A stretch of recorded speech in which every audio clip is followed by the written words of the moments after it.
হরে কৃষ্ণ। কেমন আছো সবাই? আশা করছি ভালো আছো, আমিও খুব ভালো আছি। তো আজকের ভিডিওতে আমরা একটা কিউএনএ ভিডিও করছি। তোমাদেরই বেশ কিছু কমেন্ট অনেক দিন ধরে স্ক্রিনশট তুলে রেখেছিলাম, এগুলো অনেক প্রায় 1-1.5 মাসের পুরনো কমেন্ট হবে।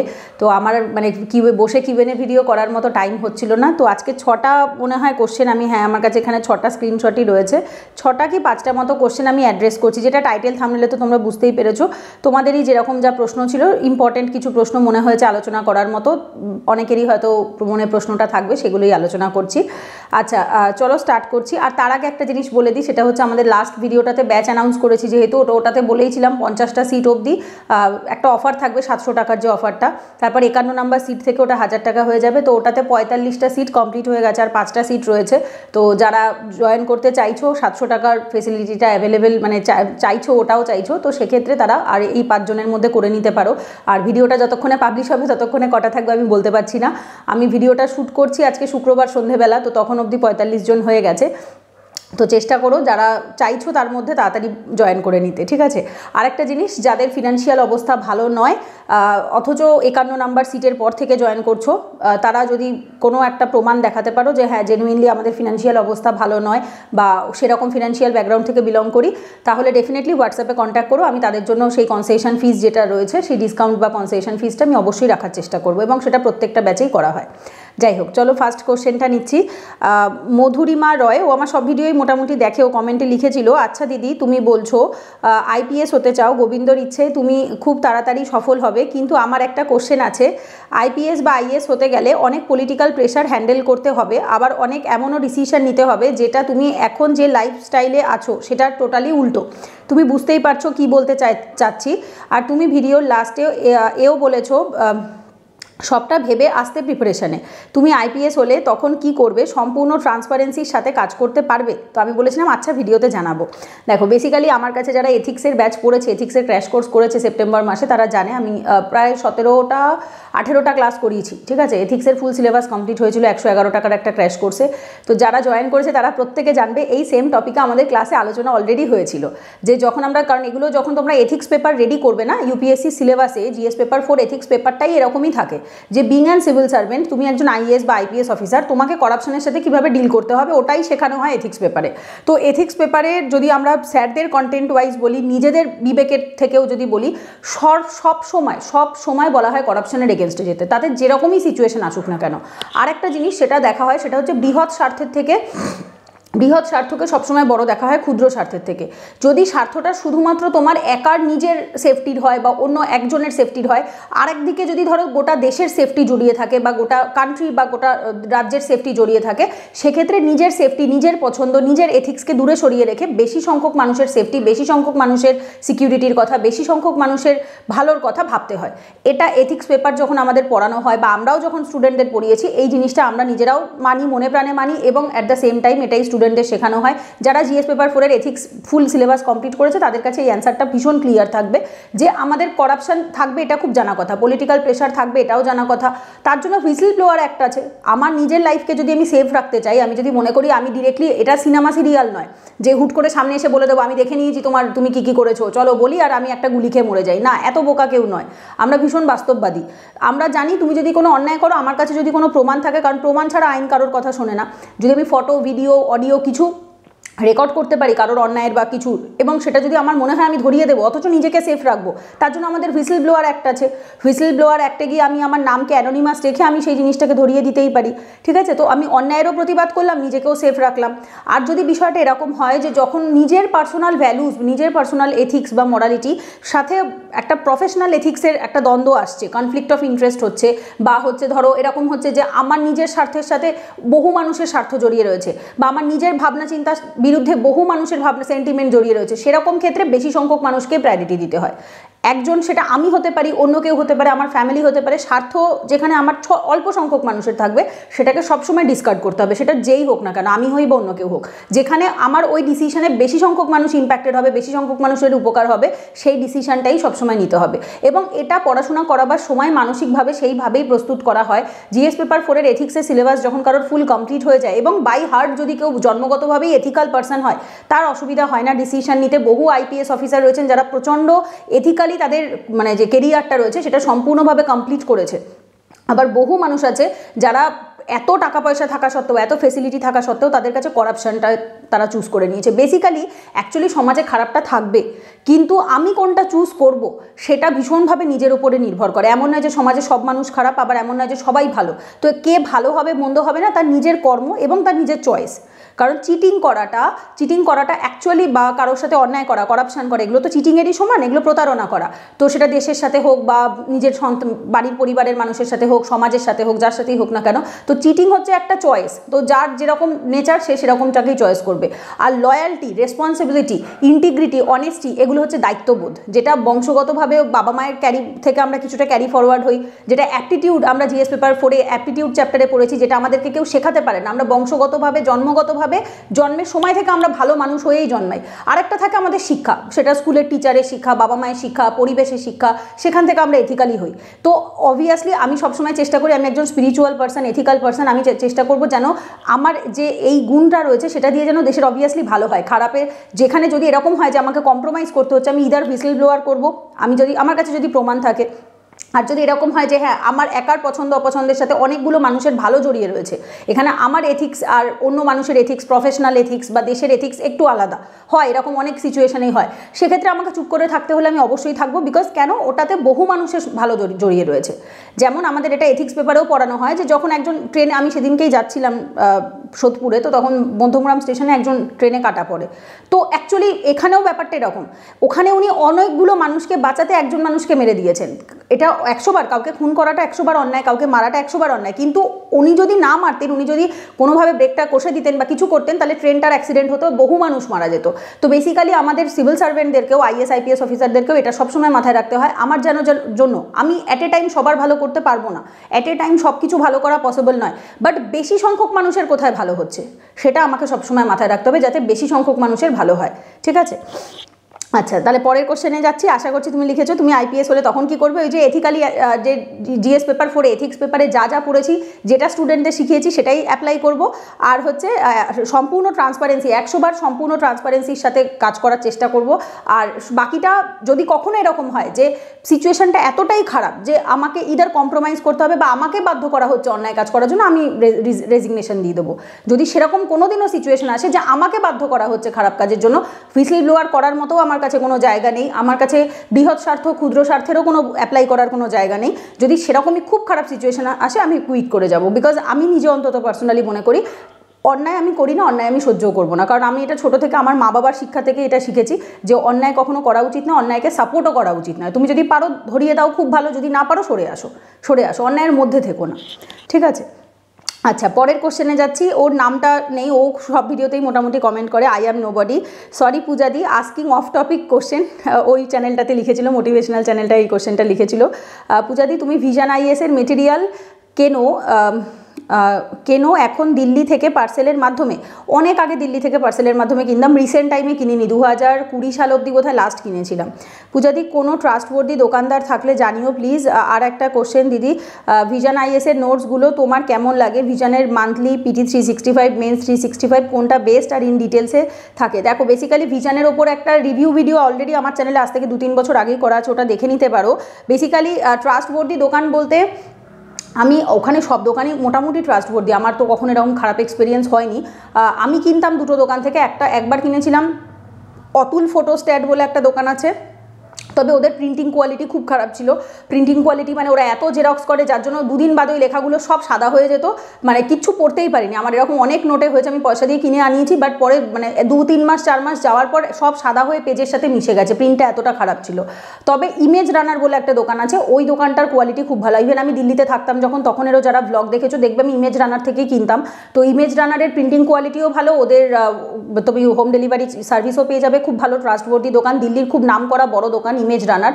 তো ওই দোকান ওল্ড রাজেন্দ্রনগরে, তো ওদের কন্ট্যাক্ট নাম্বার তুমি গুগলে সার্চ করো ইমেজ রানার, ইমেজ IMMAGE ইমেজ রানার, RUNNER এরকম ইমেজ রানার দিয়ে কন্ট্যাক্ট নাম্বার দিয়ে সার্চ করলেই পেয়ে যাবে। আমিও গুগল থেকেই পেয়েছিলাম, টেলিগ্রামে পাবে, গুগলে পাবে, ওদের টেলিগ্রাম চ্যানেলও আছে বোধহয় খুব সম্ভবত, পেয়ে যাবে। ঠিক আছে, তো ওখান থেকে হোয়াটসঅ্যাপ নাম্বার নেবে দিয়ে বা কলিং নাম্বারে ফোন করবে, করে কি নোট লাগবে সেটা ওদেরকে বলবে, দেন ওরা প্রিন্ট করে আর কি পেমেন্ট করতে হয় আগে, অনলাইনে পেমেন্ট করে স্ক্রিনশট পাঠাবে, অ্যাড্রেস পাঠাবে, ওরা তারপর 7-8 দিন 10 দিনের মধ্যে পাঠিয়ে দেয়।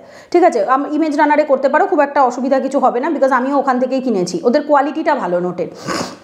আর এছাড়া ভিশনের PT365, মেন্স 365 বা মান্থলি এগুলোর জন্য কোথাও কুরিয়ার করাতে লাগে না, বিকজ এখন সমস্ত কিছু PDF ফরম্যাটেই পাওয়া যায়। এগুলো সব ভিশনের ওয়েবসাইটে বা অ্যাপসের ভেতর PDF ফরম্যাটেই পেয়ে যাবে, মান্থলি বলো, PT বলো, মেন্স বলো, সব। তো ওখান থেকে প্রিন্ট আউট ডাউনলোড করে প্রিন্ট আউট বার করতে পারো। প্রিন্ট আউট বার করার জন্য দুটো জায়গায় খুব সস্তা হয়, এক হচ্ছে শিয়ালদা স্টেশনে খুব সস্তায় পাওয়া যায়, তবে শিয়ালদা স্টেশনে এক্স্যাক্ট কোথায় আমি শিওর বলতে পারবো না, ব্রিজের নিচটাতে আমি শুনেছি, শিয়ালদা বাজারে যে ব্রিজটা ওর নিচে দোকান আছে। আর আমি করি বারাসাতে মাতৃ জেরক্স থেকে, ওখানেও কাকু অনেক কম নিয়ে থাকে, 50 পয়সা 60 পয়সা এরকম করে নেয়, মানে হচ্ছে তোমার ওই ধরো 100টা পেজ 60 টাকা বা 100টা পেজ 50 টাকা এরকম করে পড়ে। ঠিক আছে, আমি যেহেতু অনেক পুরনো এখনও 50 পয়সা নেয়, বাট যারা মেবি হয়তো নতুন যায় তাদের হয়তো 60 পয়সা করে থাকে, মানে 100টা পেজ প্রিন্ট করবে, পিডিএফে যদি 100টা পেজ থাকে ওটা তোমার 60 টাকা দাম পড়বে, যদি ধরো 200টা পেজ থাকে 120 টাকা দাম পড়বে, এরকম দাম পড়ে।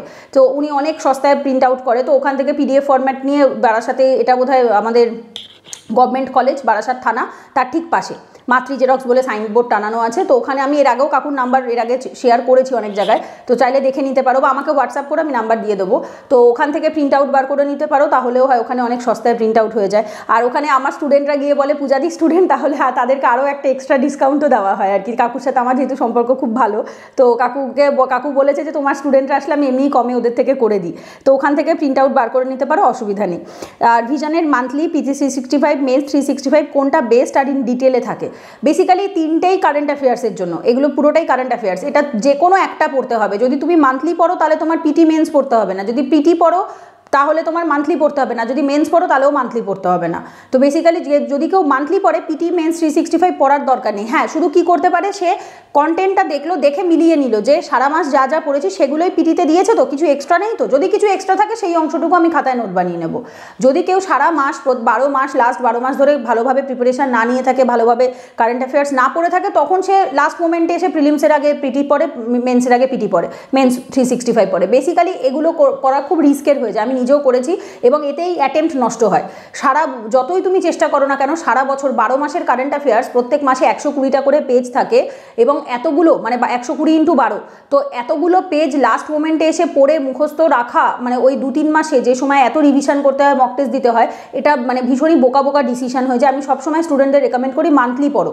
ডেলি কন্টিনিউ করাটাও চাপের, ইয়ারলি কন্টিনিউ করাটাও চাপের। মান্থলি হচ্ছে সবথেকে সুইটেবল এবং ডুয়েবল, যেটা করা যায়। মান্থলি করো, সবচেয়ে ভালো হয়, এতে রিভিশনেরও সময় পাওয়া যায়, মান্থলির মধ্যে প্রিলিমস মেন্স দুটোরই কভারেজ থাকে। সব থেকে সেফ হচ্ছে মান্থলি, যে তাদের তোমার PT মেন্স কোনোটাই লাগবে না। মান্থলিটাকে যদি ঠিকঠাকভাবে কেউ পড়তে পারে, ওটা অ্যানালিসিস করতে হয় যে এই অংশটুকু প্রিলিমসের, এই অংশটুকু মেন্সের, ঠিক আছে। তো এইটা যদি প্রপার ওয়েতে অ্যানালিসিস করতে পারো তাহলেই হবে। আর এটাতে তোমাদের হেল্প করতে পারে সত্যম জৈন স্যার। আমি নিজেও সত্যম জৈন স্যারের ক্লাস দেখতাম, ইউটিউবে সার্চ করবে আন্ডারস্ট্যান্ড UPSC সত্যম জৈন স্যার। উনি এখন মেবি দেয় না, হয়তো আমি জানি না এখন দেয় কি দেয় না, বাট আগে 2024-এর প্রিলিমসের আগে বেশ কিছু ভিডিও দিয়েছিল, ক্লাস দিয়েছিল। উনি যখন ক্লাস করাতো তখন উনি বলে দিত যে এইটুকু জায়গা মেন্সের, এটা প্রিলিমসের, এটা উনি যদি তুমি ওনার 3-4টে ক্লাসও দেখো তাহলেই তোমার আইডিয়া হয়ে যাবে যে আচ্ছা এই ব্যাপারটা। মানে আমি প্রথম ওনারটা দেখেই বুঝতে পেরেছিলাম যখন বিগিনার ছিলাম, বা বলতে পারো বিগিনার ঠিক বলবো না, মানে আমি রিসেন্ট 2024-এর শুরুর দিকে যখন ক্লাস করেছিলাম, প্রথম দিকে আমার একটু অসুবিধা হতো, আমি সবটাই পড়তাম, পুরোটা পড়তাম, এবং লাস্টেও পুরোটা রিভিশন করতাম, যেটা অনেকটা টাইম কনজিউমিং হয়ে যেত, যেটার কোনো প্রয়োজন ছিল না। বাট পরের দিকে পড়তেও বুঝতে পেরেছি, এবং যখন সত্যম জৈন স্যারের ক্লাসগুলো ইউটিউব থেকে কয়েকটা ক্লাস দেখেছিলাম, দেখার পর আমার আইডিয়া হয়ে গেছে আচ্ছা যে এই জিনিসটা মেন্সের, এই জিনিসটা প্রিলিমসের। তো সুতরাং যখন প্রিলিমস আসছে আমি ওই পার্টিকুলার প্রিলিমসের টুকুই পড়বো, আমার মেন্সের টুকু তখন বাদ দিয়ে যাবো। আবার যখন মেন্স আসছে তখন আমি মেন্সের অংশটা পড়বো, ঠিক আছে। তো ওখান থেকে দেখে নিতে পারো। আচ্ছা, পরের কোশ্চেনে যাচ্ছি। পাঠান স্টাডি, আচ্ছা পাঠ অ্যান্ড কি একটা নাম দিয়ে লেখা, আমি ঠিক বুঝতে পারছি না, SYUHHHS এরকম একটা অন্য টাইপের নামে রয়েছে, ঠিক আছে। দিদি ভাই, আমি কলকাতা পুলিশে অ্যাজ আ কনস্টেবল জব করি। প্রতিদিন 10 থেকে 11 ঘন্টা হয়ে যায় যেতে আসতে, ডিউটি করে রুমে ফিরতে। আমার বয়স 27, SC ক্যান্ডিডেট, 37 অবধি দিতে পারবো, কিন্তু এত বয়স অবধি অপেক্ষা করলে তো আর হবে না। এবার তুমি একটু সাজেস্ট করে দাও বা একটা ভিডিও করে দাও যে আমরা জব করার সাথে সাথে কি করে UPSC প্রিপারেশন নেব। মিনিমাম 4-5 বছরের মধ্যে UPSC ক্র্যাক করতে চাই। প্লিজ দি ভাই এই নিয়ে সাজেশন দাও ভিডিও করে। দেখো বেসিক্যালি হ্যাঁ, এরকম তোমার মতো অনেকেই রয়েছে যারা চাকরিতে 10-12 ঘন্টায় বা 10-11 ঘন্টা চলে যাচ্ছে। এটা ওয়ার্কিং অ্যাসপিরেন্টদের স্ট্র্যাটেজির মতোই বলতে পারো। বেসিক্যালি যদি 4-5 বছর, হ্যাঁ এনাফ টাইম 4-5 বছর, কারণ আমি সবসময় বলি যদি তুমি ডেডিকেটেড অ্যাসপিরেন্ট হও 2 বছর সময় নাও হাতে নিয়ে ফুল সিলেবাস কমপ্লিট করো। আর যদি তুমি ওয়ার্কিং হও যে দিনে বেশি পড়তে পারছো না, তাহলে 4-5 ঘন্টা নাও, বাট 4-5 বছর নাও। বাট বিষয়টা বুঝতে হবে যে তুমি ক ঘন্টা পড়তে পারছো। এখানে 4-5 বছরটাও ম্যাটার করে না, এখানে 2 বছরটাও ম্যাটার করে না, 3 বছরটাও ম্যাটার করে না।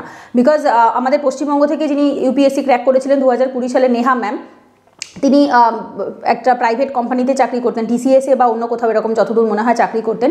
তো 10-12 ঘন্টা ওনার অফিসেই যেত, কিন্তু তারপরেও ফার্স্ট অ্যাটেম্পটে খুবই অল্প সময় ভালো র্যাঙ্ক নিয়ে বোধহয় 13 বা 20 বোধহয় র্যাঙ্ক করেছিলেন, 20 র্যাঙ্ক করেছিলেন ইউপিএসসিতে, করে 2020 বা 21 সালে উনি পাস করে।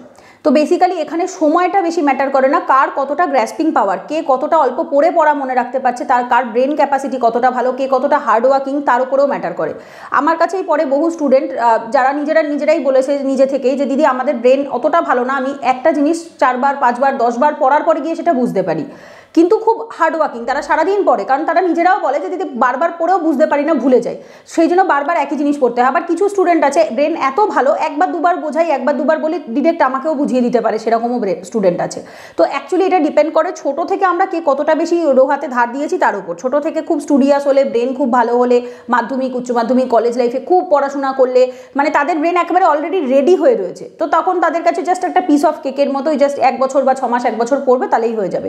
Actually Neha ma'am always studious student ছিলেন, ভালো স্টুডেন্ট ছিলেন, তো স্বাভাবিক আইআইটি খড়গপুর থেকে পাশ করা, তো ওনার কাছে অলরেডি পড়াশোনা করাটা একটা মানে খুবই সিম্পল বিষয়, খুব একটা কঠিন কোনো ব্যাপার না, তো যার জন্য ওনার খুবই অল্প সময় হয়ে গেছে।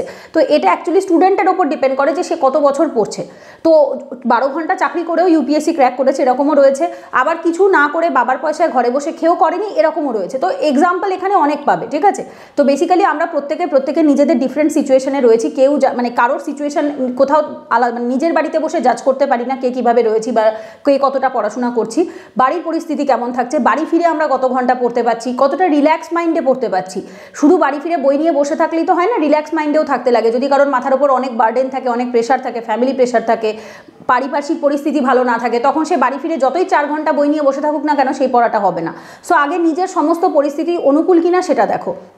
পুরো পরিস্থিতি যদি ঠিকঠাক থাকে, হ্যাঁ তুমি যদি ঠিকঠাকভাবে পড়তে পারো, তোমার যদি সেরকম পরিস্থিতি কোনো খারাপ না থাকে, বা তোমার উপর যদি কোনো mental pressure, financial pressure, family pressure এগুলো কম থাকে বা না থাকে, সেক্ষেত্রে আমি বলবো তুমি 4 বছর সময় নাও ডেডিকেটেডলি, নিয়ে তারপর এক্সামে বসো। বা আমি ডিরেক্ট বলবো না যে 4 বছর বাদে বসো, এ কথা আমি বলছি না, 2 বছর আগে ঠিক করে প্রিপারেশন নাও।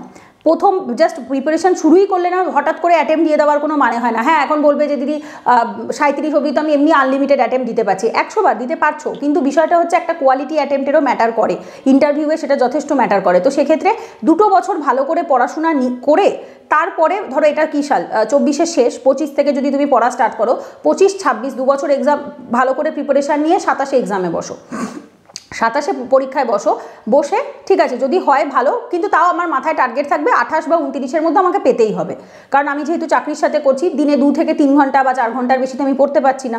আর চেষ্টা করবে সকালবেলা মর্নিংয়ে অফিস যাওয়ার আগে যতটা পসিবল হয় পড়ে নেওয়ার, যতটা, তাতে যদি রাতে একটু তাড়াতাড়ি ঘুমাতে হয়, সকালে তাড়াতাড়ি উঠতে হয়, তাও করো। এটা ম্যাক্সিমাম স্টুডেন্টরাই ভুল করে, তারা কি করে রাত্রিবেলা এসে জেগে ওই ঝিমানো শরীরে ব্রেন টায়ার্ড হয়ে থাকে, তার মধ্যেও বই নিয়ে বসে থাকে, তারপর রাত করে ঘুমায়, সকালবেলা লেট করে ওঠে, তাড়াহুড়া করে অফিস চলে যায়, এবং এর জন্যই তাদের পড়াটা ঠিক মতো হয় না। কারণ এক্সস্ট ব্রেনে মানে টায়ার্ড হয়ে যাওয়া ব্রেন বেশিক্ষণ পড়া মাথায় রাখতে পারে না।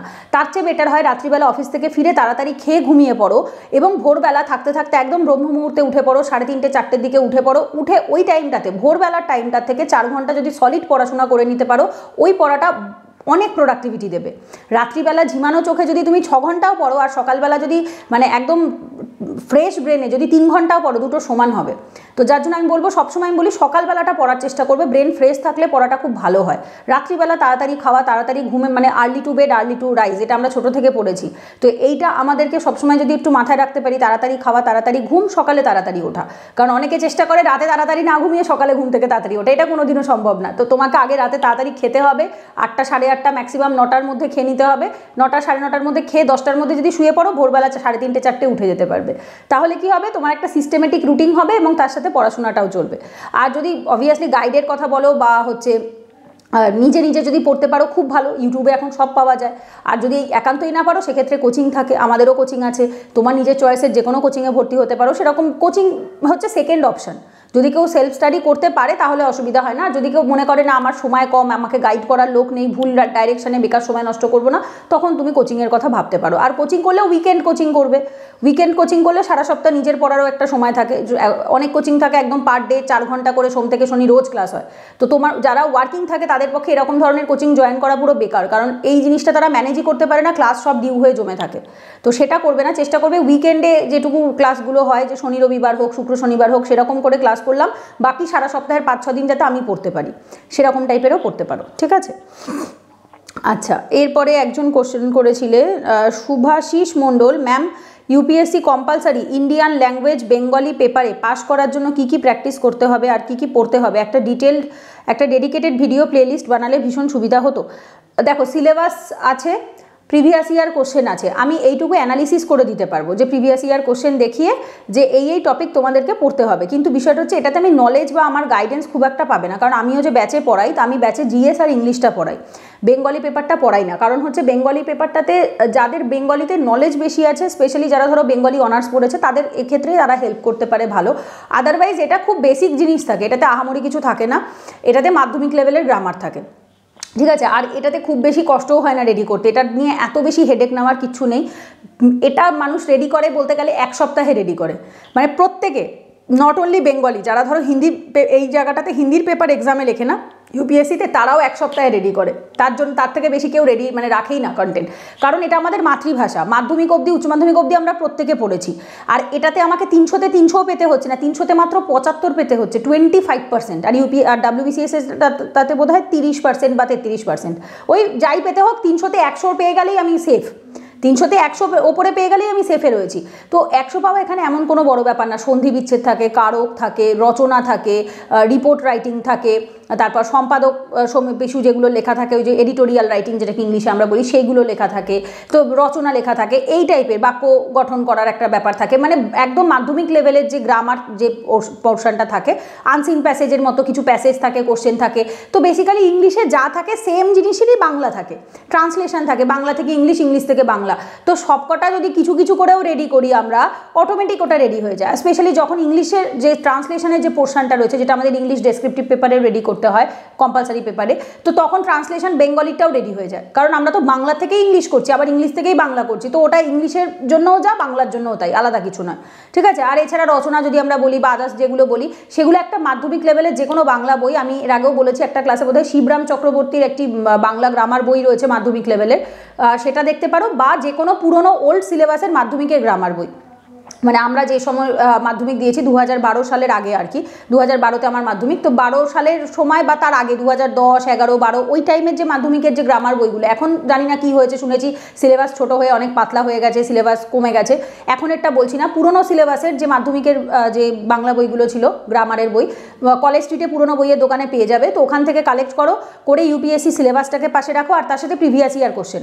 এর আগেও আমি অনেক ভিডিওতে বলেছি, প্রিভিয়াস ইয়ার কোশ্চেনের একটা অ্যাপস আছে, অল ইউপিএসসি পেপার, লাল রঙের, রেড কালারে, তার মধ্যে হোয়াইট দিয়ে লেখা অল ইউপিএসসি পেপার, যেটা প্লে স্টোরে পেয়ে যাবে। প্লে স্টোর থেকে ওই অ্যাপসটা ডাউনলোড করো, দেন লাস্ট 5 বছর কি 10 বছরের কোশ্চেন ডাউনলোড করো, বাংলার কোশ্চেন ডাউনলোড করো, ডাউনলোড করে সিলেবাস, প্রিভিয়াস ইয়ার কোশ্চেন, একটা গ্রামার বই রাখলাম, রেখে আমি চেষ্টা করব সেখান থেকে লেখার, যদি কোনো টিচার না থাকে, কারণ যেহেতু আমিও এই বিষয়টাতে খুব একটা গাইড করতে পারবো না, ওই জন্য আমি জাস্ট যেটুকু নলেজ আমার আছে আমি ওইটুকু শেয়ার করলাম, কারণ আমি এই সাবজেক্টটা পড়াই না, কারণ আমার বাংলায় অনার্স না যেহেতু, বা আমি বাংলাতে খুব আহামরি খুব কিছু ভালো না, সেই উচ্চ মাধ্যমিকে পড়া, আর গ্র্যাজুয়েশনে ছিল পাশে বাংলা ছিল 2 বছর পড়েছি, বাট সেটাও খুবই অনীহায় পড়া আর কি, খুব আহামরি কিছু যে পারতাম বা ভালো লাগতো সেটাও না, আর তখন গ্রামার ছিলও না, মানে মাধ্যমিক লাস্ট বোধহয় মাধ্যমিক বা উচ্চ মাধ্যমিকেই বোধহয় গ্রামার ট্রামার থাকে, তারপর সব ওই লিটারেচার সাহিত্যই চলে আসে, তো যার জন্য সেই বলতে গেলে মাধ্যমিকের নলেজটুকুই আমার রয়েছে, তো যার জন্য আমি এই সাবজেক্টটা পড়াই না। তো আমি ওই যেটুকু বললাম আমি নিজেও ওটাই করি, প্রিভিয়াস ইয়ার সিলেবাস এবং তার সাথে হচ্ছে একটা বেসিক গ্রামারের বই, এই 3টে জিনিসকে পাশাপাশি রেখে যদি 7 থেকে 10 দিন টানা 8 ঘন্টা করেও সময় দেওয়া যায়, সিলেবাস কমপ্লিট হয়ে যায়, এর চেয়ে বেশি কিচ্ছু লাগে না, কারণ এটা তো আমাদের মাতৃভাষা, আমাদের কিছু তো নলেজ আছে, এটাতে অত বেশি এমফাসাইজ করার দরকার নেই, কারণ এটা সবাই মেন্সের প্রিলিমসের পরে রেডি করে, প্রিলিমসের পর মেন্স আসতে বা প্রিলিমসের রেজাল্ট বেরোবার যে মাঝখানে 15 দিনের গ্যাপ থাকে না, ওই টাইমটাতে কারো জিএস পড়তে ইচ্ছা করে না, তখন সবাই ওই 15 দিনে ইংলিশ বেঙ্গলি যে কম্পালসারি পেপারটা থাকে ওই পেপারটা রেডি করে। তো সুতরাং ওটা নিয়ে অত বেশি হেডেক নিও না, প্রিলিমসটা দাও, প্রিলিমসে যদি দেখো যে হ্যাঁ 5 নাম্বার উঠে যাচ্ছে, পাস করে যাচ্ছ, সেই টাইমে তারপরে যে 15 দিন সময় থাকবে ওই সময়টাতে করতে পারো। মানে খুব আহামরি কিছু কঠিন বিষয় নয় এটা, ঠিক আছে। আচ্ছা, আরেকটা কোশ্চেন, ওই আই অ্যাম নোবডি ওরই লেখা, পূজাদি একজন অ্যাসপিরেন্টের কিভাবে নিজের কাজের প্রতি ডেডিকেটেড হওয়া উচিত, একটা ভিডিও দিও, শ্রীকৃষ্ণ কিভাবে এর উত্তর দিয়েছেন। দেখো, কাজের প্রতি ডেডিকেশন অতি অবশ্যই থাকা উচিত, কারণ আমরা যদি শ্রীমদ্ ভগবদ্গীতা পড়ি সেখানে 12 নম্বর অধ্যায় ভক্তিযোগে যখন অর্জুন জিজ্ঞেস করছেন যে ভগবান আপনার ভক্তদের মধ্যে আপনি কী কী কোয়ালিটিস দেখতে চান, সেখানে ভগবান কিন্তু বেশ কিছু কোয়ালিটিস বলেছেন, যেমন হচ্ছে দৃঢ় সংকল্পযুক্ত, মানে যে কোনো সংকল্প নিলে যে হ্যাঁ আমি এটা করব তো করবই, তো সেই সংকল্প থেকে যে সরে না। তো দ্যাট মিনস স্টুডেন্টরাও সেরকমই হওয়া উচিত, দৃঢ় সংকল্পযুক্ত হওয়া উচিত। স্টুডেন্টরা যেটা হয় বেশিরভাগ আমি পড়াতে গিয়ে দেখেছি যে শুরু তো করে, বাট তারা খুব সহজেই হার মেনে যায়। শুরু করে ওই 2 মাস 3 মাস পড়ার পর দিদি আর পারছি না, খুব কঠিন, তো ছেড়ে দিলাম। তো বেশিরভাগ স্টুডেন্টদের, বেশিরভাগ মানে লাস্ট 5 বছরে আমি এত স্টুডেন্ট পড়িয়েছি, তার ভেতরে আমি বলতে পারবো হাতে গুনে, মানে ধরো কথার কথা একটা এক্সাম্পল দিচ্ছি, 2019 থেকে 2024-এর মধ্যে যতগুলো ব্যাচ পড়িয়েছি 2500 থেকে 3000 স্টুডেন্ট হবে টোটাল যোগ করলে, আর আমি হাতে গুনে বলতে পারবো 100টা স্টুডেন্ট ঠিকঠাক পড়াশোনা করে, 100টা স্টুডেন্ট, 50 থেকে 100টা স্টুডেন্ট যারা জেনুইনলি পড়াশোনা করে, যারা পাস করবে 2025 হোক, 26 হোক, 27 হোক, এরা বেশিরভাগই কলেজ স্টুডেন্ট, মানে করবে, তারা ডেডিকেটেড, এবং তাদের নামও আমার জানা, যারা পাস করবে, এরা পড়াশোনা করার মতো আমার নামও জানা আছে, এবং তারা যে মানে সেই রকম নিজেদেরকে তৈরি করছে সেটা আমি জানি। তো এরকম হাতে গোনা 50 থেকে 100টা স্টুডেন্ট হবে, আর বাকি সবাই হচ্ছে জাস্ট নামকে ভাসতে। তো স্টুডেন্টদের অ্যাসপিরেন্ট লাইফের সব থেকে যেটা ইম্পর্টেন্ট সেটা হচ্ছে আমি যদি মনে করি আমি কিছু করবো, ওই কারণে আমি বারবার স্টুডেন্টদের বলি ইউপিএসসিতে ঢোকার আগে 10 বার ভেবে নাও, শুরু করার আগে 10 বার ভেবে নাও, শুরু করে মাঝপথে থেমে বেরিয়ে যেও না। তো ভেবে নাও যে আমার জন্য এটা কিনা, বা আমি এটা পারবো কিনা, সব কিছু ভাবনা চিন্তা করে কনসিকোয়েন্স দেখে তারপরে আসো। কিন্তু অনেকে থাকে আসে 6 মাস, 1 বছর, 1.5 বছর, 2 বছর পরে ব্যাক করে চলে যায়, বা পরেও না, হয়তো অনেকে 2 মাস, 3 মাস, 4 মাস পরে বলে দিদি আমার জন্য এটা হবে না, বা আমার পক্ষে পসিবল না, ছেড়ে চলে যায়।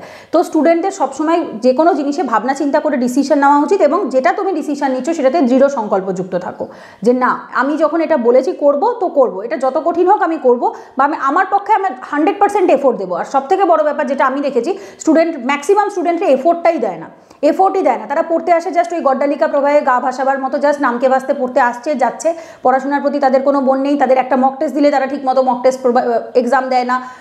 ওই তো এথিক্সের মক টেস্টটাই তো বোধহয়, এথিক্সের যে গ্রুপটা আর কি ক্লাসে, সেখানে মক টেস্ট নিয়েছিলাম, তাতে 3 জন খাতা দিয়ে পরীক্ষা, ব্যাচটাতে স্টুডেন্ট রয়েছে 65 বা 66 জন স্টুডেন্ট রয়েছে বোধহয় এখন এই মুহূর্তে, আর তাতে বোধহয় মক টেস্ট লিখেছে বোধহয় 3 জন কি 4 জন হবে, আমার এক্স্যাক্ট মনে নেই, 3 থেকে 4 জন হবে মক টেস্ট লিখেছে। তো সব ব্যাচেই তাই হয়, সব ব্যাচে ম্যাক্সিমাম ব্যাচেই তাই হয়, যদি 70টা স্টুডেন্ট থাকে 5 থেকে 10 জন হয়তো পরীক্ষাটা দেয়, ঠিক আছে। এই হচ্ছে বিষয়। তো যার মানেটা কি, তার মানে এরা পড়াশোনাটা নিজেরাই নিজেদের জায়গায় স্যাটিসফাইডলি মানে ঠিকঠাক এফোর্ট দিয়ে করছে না। তারপরে ইউপিএসসি হলো না, সরকারের দোষ, বা চাকরি হলো না, মমতা ব্যানার্জির দোষ, এর দোষ, তার দোষ, এসব তো অনেক পরের গল্প। আগে তো নিজেদেরকে এফোর্ট দিতে হবে, সরকারকে পরে দোষারোপ করবো, আগে নিজে পড়াশোনা করি আমরা। বেশিরভাগ স্টুডেন্ট সেটাই করে না। তো সবসময় মাথায় রাখতে হবে যে আমাকে ডেডিকেটেডলি পড়াশোনা করতে হবে। আমি নিজে পড়াশোনা না করে আমি কি করে সরকারের দোষ দিতে পারি, অন্য মানুষের দোষ দিতে পারি, পরিস্থিতির দোষ দিতে পারি? আগে আমি নিজে এফোর্ট দিই, তারপর যদি না হয় সেটা দেখা যাবে। তো সবসময় এটা একটা জিনিস মাথায় রাখতে হবে, দৃঢ় সংকল্প। আর একটা হচ্ছে নিষ্কাম কর্ম। ভগবদ্গীতা ইজ অল অ্যাবাউট নিষ্কাম কর্ম। ভগবান বারবার বলেছেন নিষ্কাম কর্ম করো, কর্ম করে যাও, ফলের আশা নিয়ে, তো ফল নিয়ে তোমাকে ভাবতে হবে না। রেজাল্ট ওরিয়েন্টেশন মাথায় রেখো না। মানেটা কি, মানে হচ্ছে চাকরি পাওয়ার জন্য পড়ছি এরকমটা নয়, আমি জ্ঞান আহরণের জন্য পড়ছি, আমি আমার নলেজ বাড়াবার জন্য পড়ছি, আমি পড়াশোনা করছি যাতে আমি এই সাবজেক্টটাতে ভালো হতে পারি, এই নলেজটা যেন আমার জীবনে কাজে লাগে। এই পড়াশোনাটা আমি আমার তরফ থেকে 100% দেবো। আজকে টু ডু লিস্ট আমি ফুল কমপ্লিট করব, তারপর আমি কবে গিয়ে শুয়ে ঘুমিয়ে ম্যানিফেস্ট করছি আমি আইএস আইপিএস হয়ে ঘুরে বেড়াচ্ছি, অথচ আমি সারাদিন শুয়েই রয়েছি, ডে ড্রিমিং করে যাচ্ছি, তাহলে কোনো লাভ নেই। আমি আমার কাজটা করব, আমার সকালবেলা ঘুম থেকে উঠে হোক, বা আগের দিন রাতে করলে সবচেয়ে ভালো হয়। আগের দিন রাতে টু ডু লিস্ট লিখে নেব, 8 ঘন্টা, 6 থেকে 8 ঘন্টার একটা টু ডু লিস্ট বানাবো যে আমি কালকে এই টপিক এই সাবজেক্ট পড়বো। সময় ডাজেন্ট ম্যাটার। অনেকের থাকে যে টাইমও মেনশন করে, টাইম ঠিক আছে এদিক ওদিক হতেই পারে, বাড়িতে হঠাৎ লোক চলে আসতে পারে, তোমার শরীর খারাপ লাগতে পারে, অসুবিধা হতেই পারে, বাট হ্যাঁ আজকের দিনে যখন আমি বলেছি এই টপিকটা কমপ্লিট করবো তো করবো, সেটা যেভাবে হোক, যখন সময় হোক। তো এইভাবে ডিসিপ্লিন থাকার চেষ্টা করা, এভরিডে নিয়মানুবর্তিতার মধ্যে থেকে যাব, যে প্রত্যেক দিন ডিসিপ্লিন লাইফটা লিড করব এবং যেটা আমি টু ডু লিস্টে রাখছি সেই টু ডু লিস্টটা আমি ফুললি কমপ্লিট করব এবং এটা আমি এভরিডে করব, কারণ বিন্দু বিন্দু দিয়েই সিন্ধু হয়, একদিনে রাতারাতি সিন্ধু কেউ তৈরি করে না। প্রত্যেক দিনের ছোট ছোট এফোর্ট অ্যাকচুয়ালি আমাদের একটা বড় রেজাল্ট দেখায়। আমরা বাইরের লোকরা শুধু ওই রেজাল্টটা দেখি, বাট একটা মানুষের প্রত্যেক দিনের কষ্ট, প্রত্যেক দিনের সাধনা, কারণ পড়াশোনা একটা সাধনা, তো এই সাধনার ফল মানুষকে একটা দিনে গিয়ে রেজাল্ট দেয়। তো এটা একদিনে হয় না, বাট একদিন ঠিক হয়, আস্তে আস্তে একটু একটু করে হয় এবং তার জন্য কি করতে হয়, প্রত্যেক দিন ডিসিপ্লিন থাকতে হয়, প্রত্যেক দিন 100% নিজের টু ডু লিস্টটাকে ফুল কমপ্লিট করতে হয় এটা, এবং কর্ম করে যাচ্ছি, ব্যাস আমার ফলের এক্সপেকটেশনস নেই। আমার এক্সাম আসবে, আমি আমার এক্সাম দেবো, তারপর যা হবে দেখা যাবে, তারপর যা হবে দেখা যাবে, রেজাল্ট আমার হাতে নেই। অলওয়েজ রিমেম্বার, রেজাল্ট আমাদের হাতে থাকে না, রেজাল্ট আমাদের কর্ম ডিসাইড করে এবং সেই কর্মে হতেই পারে যে যদি আমার কর্মর এফোর্ট যদি ঠিকমতো না হয় হয়তো আমি পাবো না, এফোর্ট যদি ঠিকমতো না হয়। যেমন এই শিবিন স্যারের একটা ভিডিওতেই আমি শুনেছিলাম, স্যার একদিন বলেছিলেন যে স্যারের র্যাঙ্ক 297 হয়েছিল ইউপিএসসিতে। স্যার বলেছিলেন যে আমার এটাতে খারাপ লাগেনি এটা ভেবে যে আমার কেন খারাপ লাগবে, বিকজ অলরেডি 296 জন স্টুডেন্ট আমার থেকে বেটার পারফর্ম করেছে। তো আমার নিজের জন্য খারাপ না লাগলেও আমাকে এটা বুঝতে হবে যে আমি এটা আমার থেকে 296 জন বেটার করেছে তাই তারা আগে গেছে। তো সবসময় মাথায় রাখবে, যদি আমি পড়াশোনা করি এবং আমি পড়াশোনা করার পরেও পাস না করি, এটা সবসময় নিজেকে বোঝাতে হবে তার মানে আমার এফোর্টে ঘাটতি আছে। আমার থেকে এই যে 13,000 ছেলেমেয়ে ইউপিএসসি প্রিলিমস পাস করলো, ওই 13,000 ছেলেমেয়ে আমার থেকে বেটার পারফর্ম করেছে তাই তারা আমার আগে রয়েছে। যদি মেন্সে গিয়ে কেউ আটকে যায়, 3,000 ছেলেমেয়ের মধ্যে যদি কেউ আটকে যায়, তাহলে বুঝতে হবে আমার থেকে 3,000 ছেলেমেয়ে বেটার পারফর্ম করেছে।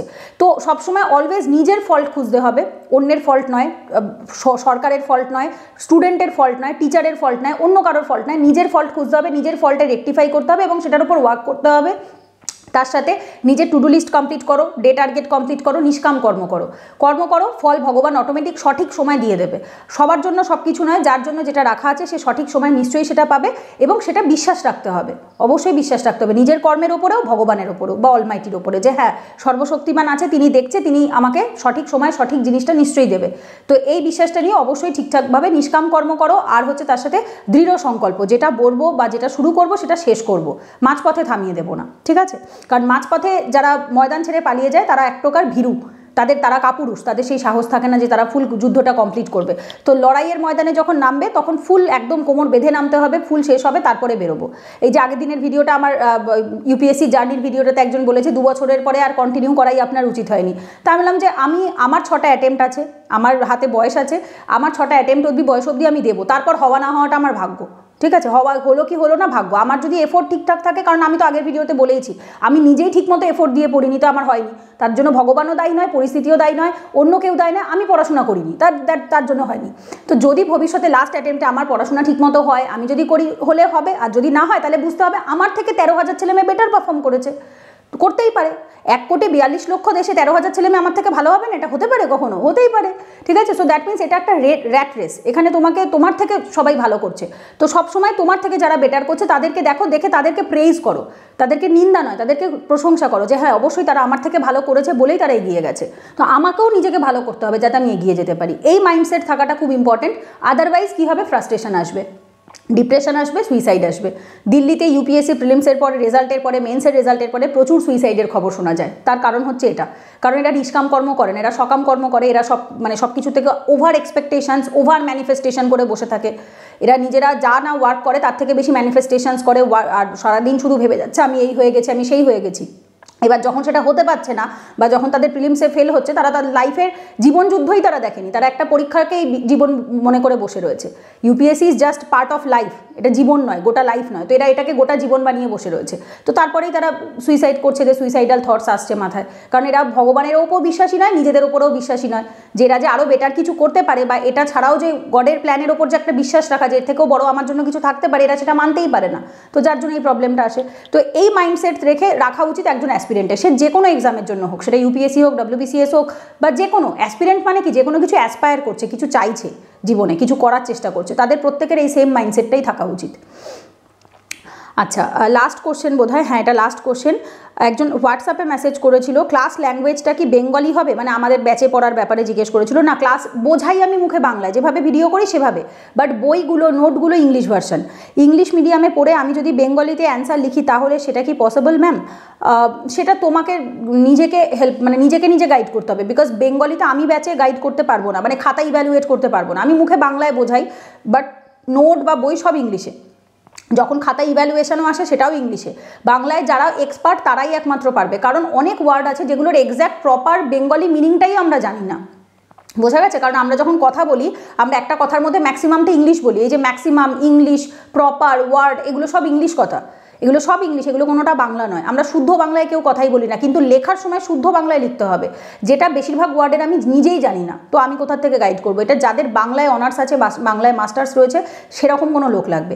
বেসিক্যালি বেঙ্গলিতে যারা পরীক্ষা দিতে চাইছো তাদের কীরকম একজন গাইড দরকার, যে বেঙ্গলিতে অনার্স প্লাস ইউপিএসসির নলেজ আছে সেরকম। আমি গাইড করতে পারি এই কারণে ইংলিশে, বিকজ আমার ইংলিশ অনার্স, তার সাথে আমি আর্টসের স্টুডেন্ট এবং আমার ইংলিশ এবং জিএসের নলেজ রয়েছে, তাই গাইড করতে পারি। বাট আমার বেঙ্গলির অত বেশি নলেজ নেই। মানে মুখে কথা আমরা বলি, কিন্তু মুখে কথার মধ্যে তো আমরা শুদ্ধ বাংলা বলি না, কিন্তু লেখার সময় আমাদের শুদ্ধ বাংলায় লিখতে হয়। তো সেক্ষেত্রে তোমাকে ট্রান্সলেশন ইউজ করতে হবে, ট্রান্সলেটার ইউজ করে প্রত্যেকটা ওয়ার্ডের বাংলা মিনিং করে করে পড়তে হবে, এবং যেটা অনেক সময় টাইম কনজিউমিং ব্যাপার। এটা আমি অলরেডি একটা ভিডিওতে আলোচনা করেছি ইউটিউবে, ওই ভিডিওটা একটু দেখে নিও। আর একটা কোশ্চেন করেছিলে, দিদি তুমি যদি আমাকে একটু তাড়াতাড়ি জানিয়ে দাও তাহলে ভালো হয়, আমি তোমার কাছে ইউপিএসসি পড়তে চাই অফলাইনে, তাই আমার কিছু জানার ছিল। হ্যাঁ, অফলাইন জানুয়ারি মাস থেকে স্টার্ট হবে, বাট আর সিট নেই বোধহয়, 10 জন হয়ে গেছে। জানি না তুমি ভর্তি হয়ে গেছো কিনা, আমার খেয়াল নেই। অলরেডি 10 জনের অফলাইন সিট আমাদের কমপ্লিট হয়ে গেছে, ঠিক আছে?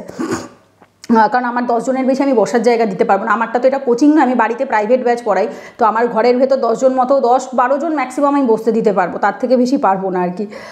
ক্লাস ল্যাঙ্গুয়েজটা কি বাংলাতে হবে? টপিকগুলো কি সব বাংলাতে ক্লিয়ার করে বুঝিয়ে দেওয়া হয়? একদম তাই। আমার ডেমো ক্লাস দেখো, ইউটিউবে লাইভ সেকশনে চলে যাও, গিয়ে ডেমো ক্লাসগুলো যেগুলো আগের করানো রয়েছে, আগের ব্যাচগুলো, সেখান থেকে ডেমো ক্লাস দেখো, তাহলেই বুঝতে পারবে। আমি সব স্ট্যান্ডার্ড বই ধরে বাংলায় বুঝিয়ে দিই। আমি এক্সাম বাংলাতে দেবো, তাই মেন্স অ্যান্সার রাইটিং টেস্টগুলো সব বাংলাতে লিখবো, সেগুলো কি আপনি ইভ্যালুয়েট করে দেবেন? না, বেঙ্গলি ভার্সন ইভ্যালুয়েশন আমার কাছে পাবেন, আমি ইংলিশ ভার্সনে লিখলে ইভ্যালুয়েট করে দিতে পারবো। আমি একজন 8 to 10 hour working person, so please একটু তাড়াতাড়ি জানিও, তাহলে আমি সেইভাবে রেডি হব। বাংলা ভার্সনে আমার কাছে গাইডেন্স পাবে না, আমি বলেই দিলাম। কারণ আমি যেটা পড়াই না সেটা পড়াই না, কারণ আমি রিস্ক নেব না। আমি বললাম যে হ্যাঁ আমি করাবো, তারপর আমার সেই নলেজই নেই, তারপর পরে তুমি বলবে যে দিদির ভরসায় ভর্তি হয়েছিলাম অথচ দিদি আমাকে গাইড করে দিতে পারলো না। তো সুতরাং যেটা আমি পারি না সেটা পারি না। ম্যাথ, রিজনিং আমি পারবো না। অপশনাল পেপার শুধুমাত্র আমার অ্যানথ্রোপোলজি, বাকি কোনো অপশনাল নয়। কারেন্ট অ্যাফেয়ার্স এই ব্যাচে হয় না, এগুলো জিএস আর ইংলিশের ব্যাচ। ইউপিএসসি, ডাব্লিউবিসিএস এর সিলেবাসে যে জিএস পোর্শনটা থাকে, history, geography, polity, economics, environment, science and tech, তারপরে হচ্ছে আদার্স যে জিএসের মধ্যে যে সাবজেক্টগুলো থাকে, ethics, essay paper, English descriptive paper, কম্প্রিহেনশনের পেপার, সমস্তটা ইংলিশ আর জিএস পেপারের মধ্যে যা যা পড়ে সবটা আমি পড়াই, সেটা প্রিলিমসের হোক মেন্সের হোক। এইটুকুই আমার নলেজ আছে, আমি এইটুকুই পড়াই। কারণ একজন টিচার সব দিতে পারে না, একজনের তো সব নলেজ থাকবে এটা তো সম্ভব নয়। তো বেসিক্যালি ওই বেসিক যেটুকু দরকার সেটুকুই আমার রয়েছে, আমি ওইটুকুই গাইড করতে পারবো। এবার বাকিটা তাদের নিজেদের চয়েস, যে যেরকমভাবে ভর্তি হতে চাইছে ভর্তি হতেই পারে। আর আমি জানি না কলকাতায় আর কোনো কোচিংয়ে বেঙ্গলি ভার্সনে পড়ায় কিনা, আমার নলেজে নেই, তোমাদের জানা থাকলে অবশ্যই জানিও। বেঙ্গলি ভার্সনে কলকাতার বুকে ভালো কোচিং, ইভেন আমাদের পশ্চিমবঙ্গ সরকারেরও যে কোচিংটা রয়েছে সেটাও ইংলিশ ভার্সনে পড়ায়, রাইস ইংলিশ ভার্সনে পড়ায়, অ্যাপটি প্লাস ইংলিশ ভার্সনে পড়ায়, সব পিডব্লিউ ইংলিশ ভার্সনে পড়ায়। যত কোচিং আছে কলকাতাতে নাম করা বড় কোচিং, আমারটা তো প্রাইভেট ব্যাচ, আমি প্রাইভেটে পড়াই অনলাইনে বা অফলাইনে, কিন্তু যেগুলো প্রপার কোচিং সেট আপে রয়েছে তারা অবধি ইংলিশ ভার্সনে পড়ায়, বেঙ্গলি ভার্সনে কোচিং তুমি পাবে না, ঠিক আছে? তো সুতরাং বেঙ্গলি ভার্সনের প্রিপারেশন নেওয়াটা খুবই আনসার্টেন ব্যাপার। এই বিষয়ে আমি অলরেডি একটা ভিডিও আলোচনা করেছি আজ থেকে 1 মাস আগেই, ভিডিওটা দেখো, দেখলে বুঝতে পারবে। যাই হোক, আমি অনেক বড় ভিডিওটা বানিয়েছি, তোমাদের যার যা কোয়ারি ছিল এগুলো লাস্ট ভিডিওগুলো থেকে স্ক্রিনশট তোলা ছিল। বাকি যাদের যা কোয়ারি রয়েছে, ডাউট রয়েছে, এই ভিডিওটার কমেন্ট সেকশনে লিখে দেবে, নেক্সট আবার যে কিউএনএ সেশন হবে সেখানে আমি সেগুলো অ্যাড্রেস করে দেবো, ঠিক আছে? কারণ আমি জেনারেলি তোমাদের রিকোয়েস্টেড টপিকের উপরেই ভিডিও বানাই। আর একটা জিনিস যেটা আমার বলার, সেটা হচ্ছে আমি ডেমো ক্লাস কিছু দেবো নেক্সট জানুয়ারি মাসে, যেহেতু ব্যাচ শুরু হবে। আগের লাইভ ক্লাসে প্রচুর ব্যাচের ডেমো রয়েছে, কিন্তু সেগুলো অনেক পুরনো, মানে যেহেতু আগের বছরের ব্যাচ বা 6 মাস, 1 বছর, 1.5 বছর আগের ব্যাচ। তো রিসেন্ট টাইমে পড়ানোর পদ্ধতিও বদলায়, মানুষের নলেজ বাড়ে, এক্সপিরিয়েন্স বাড়ে, পড়ানো অন্যরকম হয়। বাট তো এগুলো যেহেতু অনেকটা পুরনো, 1-1.5 বছরের, তো রিসেন্ট টাইমে আমি কিছু ডেমো ক্লাস দেবো, সব সাবজেক্টের একটা একটা করে ডেমো ক্লাস দিয়ে দেবো। হিস্ট্রির একটা, পলিটির একটা, জিওগ্রাফির একটা, ইকোনমির একটা, সায়েন্সের একটা, এভাবে করে সবকটা সাবজেক্টেরই দিয়ে দেবো। তোমরা চাইলে আমাকে কমেন্টে সাজেস্ট করতে পারো যে দিদি হিস্ট্রির থেকে এই টপিকের একটা ডেমো দাও, বা সায়েন্সের থেকে এই টপিকের একটা ডেমো দাও, জিওগ্রাফি থেকে এই টপিকটার একটা ডেমো দাও। তোমরা চাইলে আমাকে কমেন্টে সেটা লিখতে পারো যে কোন চ্যাপ্টারটা ডেমো দিলে তোমাদের ভালো হবে। সেরকম আমি যেটা কমন থাকবে, যেটা সবাই বলবে, সেরকম করে একটা একটা করে চ্যাপ্টারের আমি ডেমো দিয়ে দেবো, ঠিক আছে? সবকটা সাবজেক্টে রিসেন্ট যেগুলো, কারণ ওগুলো অনেক পুরনো ক্লাস করানো আর কি, 1 বছর 6 মাস 1.5 বছর এরকম আগে। তো যাই হোক, আর বেশি বড় করছি না ভিডিওটা। তোমাদের নতুন কোনো কোশ্চেন থাকলে জানাতে পারো, যেটা আমি নেক্সট ভিডিওতে কভার করে দেবো। আর ডেমো কোন কোন চ্যাপ্টারে দিলে ভালো হয় সেটাও জানাতে পারো। আর হচ্ছে অফলাইন ব্যাচের সিট 10 জন হয়ে গেছে, আমি আর কিছু করতে পারবো না, সরি। আমি বলেছিলাম যে যদি এরপরে অফলাইনে আর কোনো রিকোয়েস্ট আসে, তাহলে যদি মিনিমাম 10 জন হয় তাহলে আমি পরে একটা ব্যাচ 2 করতে পারি। মিনিমাম 10 জন না হলে তো আমাদের একটা ব্যাচ হয় না, তো অফলাইনে 10 জন অলরেডি হয়ে গেছে।